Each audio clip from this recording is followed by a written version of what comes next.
Hey guys, and welcome to another episode of A Healthy Dose of Fran. Today, it's time for the super gays, because today I am talking about the first ever LGBTQ+ superhero from the Marvel Cinematic Universe, Valkyrie. But in particular, I'm looking at the fact that she is the first canonically queer character, but also who her love interest may end up being. So today, I'm talking about who will be Valkyrie's queen.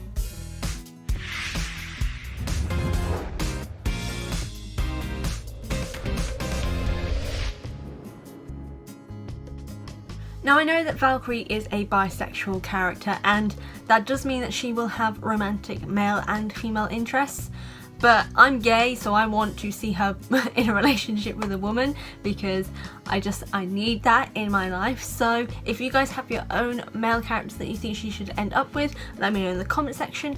But today I'll just be looking at the possibilities of female love interests. So there are 4 possibilities that I think she could end up with, and let's get on to that list, because first up we have Jane Foster, Thor's previous girlfriend and maybe Valkyrie's future one.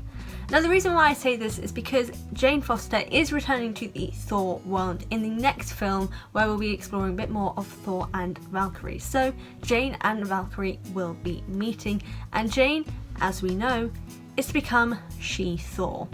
So with that power of the Asgardian race and the fact that she's going to be in a film with Valkyrie, it stands to reason that there could possibly be a romance with them. Now the justifications behind this are not just because they're going to be in the same film together, but also because Thor is considered a king. Does that mean She-Thor will technically be a queen? And as Tessa Thompson says, I think first of all, as new king, she needs to find her queen. So that would be... So it stands to reason that Jane quite possibly could literally be Valkyrie's queen. Next up is Okoye from Black Panther, another character that was meant to be canonically queer before, but scene got cut. Very similar to Valkyrie in Thor Ragnarok. Now with that fact alone, with them being technically canonically queer characters, it would stand to reason that they would find a way to have them end up being a couple, just because that's often the way in which film and television markets work. If you've got 2 gay, bisexual, etc. characters, they're going to end up together in some way or another, just because they don't want to make another queer character. But other than that fact alone, they also have quite a lot that would put them in common with each other. The main one being that they are both part, or at least were part in Valkyrie's case, of an elite warrior woman force. Now Okoye obviously still has that at this point because she is still part of the warrior race, whereas Valkyrie fell off the wagon, so to speak, seeing as she also became an alcoholic for a period of time, which I really do hope that they did, deal with that in the end, but maybe we'll get a discussion of that in Love and Thunder. But anyway, the fact that this side to them is different and changed because of the way in which things happened within their films and within their worlds, maybe Okoye can help Valkyrie come to terms with what happened in her past with the Valkyries. And maybe they can help support each other in that way. And it'd just be interesting to see their dynamic of 2 badass female warriors finding solitary and happiness within each other, and maybe even having someone to complain about the politics within the situation. As we know, that's basically the issue that happened in Black Panther. But yes, I think Okoye could possibly be a potential queen for Valkyrie. Third was actually a recommendation from one of the actors, and this is the actor that played Lady Sif in the first Thor. And I'm gonna put that out there, I hated that she was never brought back because she was so cool, and she deserved more of a role in the first film really. But anyway, Lady Sif, the only female team member of Thor's battle force, and just generally a badass woman. But the reason why I think her and Valkyrie could work together is, firstly, that they are both Asgardians, so they have a connection with their lost past and their possible future, because there is something that binds them in their culture. The fact that they were also, again, part of elite warrior forces, so understand the camaraderie that comes with that and the danger and the fear of those that you are working with. The other reason mainly being just the fact that the actress actually suggested it. She said, point blank, yeah, they could be a love interest, and you know what? I agree. They could be a love interest. And Lady Sif, well, firstly, she's got the word lady in her name. She's basically a member of the royal family. At least that would be what it counts as in England. But I think the main thing is just that it makes sense in terms of that relationship. But considering she doesn't have that much screen time and the actress herself hasn't been brought back, I think this is possibly the one least likely to occur. And finally, now this is the one that is a fan favourite, a favourite of Tessa Thompson, and the person that she's being shipped with, and I know this is the one that you guys have been waiting to hear, and that is Valkyrie and Captain Marvel, also known as Carol Danvers. Now this one, I'm going to put my bias in here, I ship the most, because not only does it make sense, the actresses ship it, that's the main thing here, and just the fan art. I know that shouldn't be a thing that's like guiding my opinion here, but the fan art is incredible. I'm going to link some of it down below because oh my goodness. But just on that fact alone, this is the one that makes the most sense, because out of all the other characters, Carol Danvers is the most likely to be another queer character and to become canonically queer if Marvel are brave enough. Yeah, Marvel, I'm calling you out. But moving on, the reason why I think this ship is the most likely to occur is because the chemistry that they already have. And I know they haven't really had much interaction on screen, but just kind of how they would work together as a whole. They are both strong female warriors.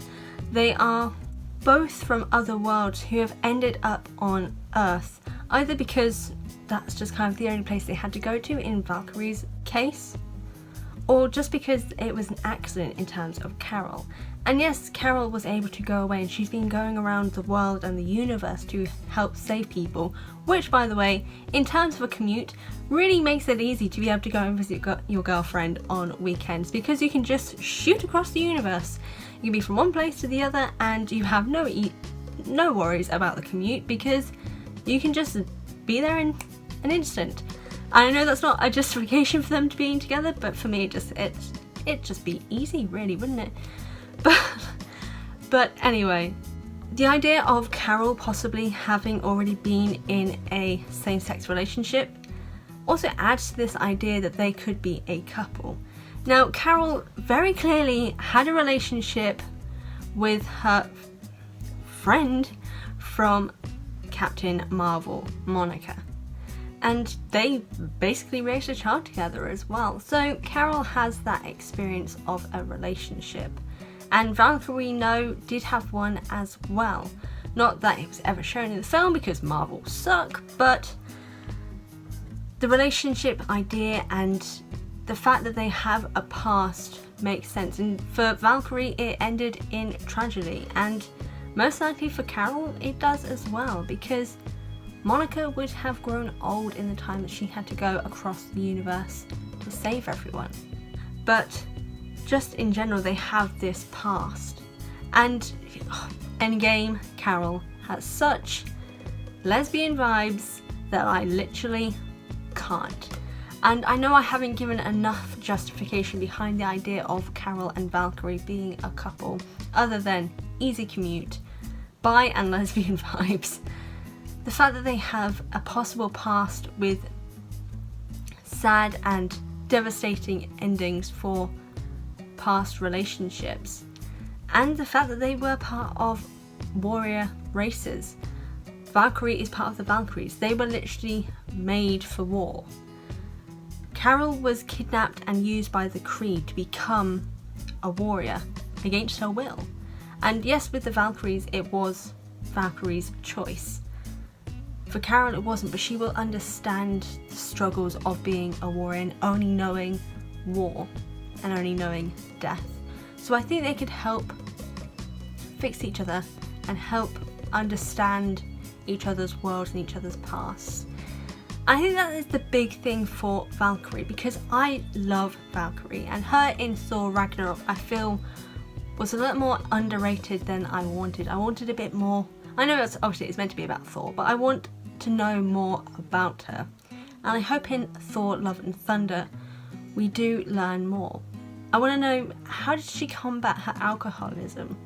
Why did she fall into alcoholism? What was it in her past that led to this? Was it the death of a previous lover? I don't know, and I think that's the thing that's frustrating. I want to know, because maybe that will help guide who will become her love interest and what that love interest can do for Valkyrie and what Valkyrie can do and be for this love interest. And I think that's the thing. How are they going to define each other? And until Love and Thunder, we'll never know. But what do you guys think? Who do you think will be Valkyrie's love interest in Love and Thunder or in the future? Do you think it will be Jane Foster, Io, Lady Sif, Carol Danvers, or someone else? If you do think it's someone else, let me know in the comment section down below, because I'd be interested to hear your thoughts. In general, guys, I want to thank you so much for watching this video. I really do appreciate it. If you go to the description box down below, you'll find the links to my Instagram, Twitter and merchandise site where you can get such things as t-shirts, pillows, mugs, notebooks, anything and everything related to my channel. That's all linked down there, as well as a link to my Patreon, where there are now 5 tiers of access available, including such things as early access, poll involvement, future say, and a personalised video message from yours truly. But if you can't support me on Patreon, don't worry, you can always subscribe to me here on YouTube by clicking the button down below or clicking the one popping up here on screen. If you want to check out my previous superhero videos, the playlist will be popping up here, and then something else for you beautiful people will be popping up here. But again, thank you so much for watching, and I'll see you guys next time.